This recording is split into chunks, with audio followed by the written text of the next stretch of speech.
ప్రార్థన లేకపోతే మన రక్షణ అనే వస్త్రం మురికి అయిపోతుంది.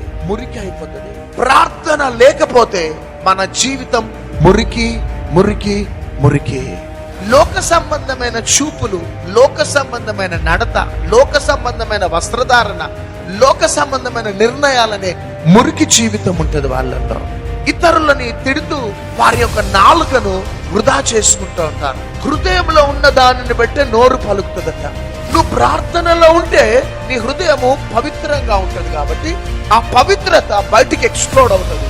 ప్రార్థన లేకపోతే అంతరంగ పురుషుడు మురికిగా ఉన్నాడు కాబట్టి బాహ్యంగా కూడా మురికితనం కనబడుతుంది.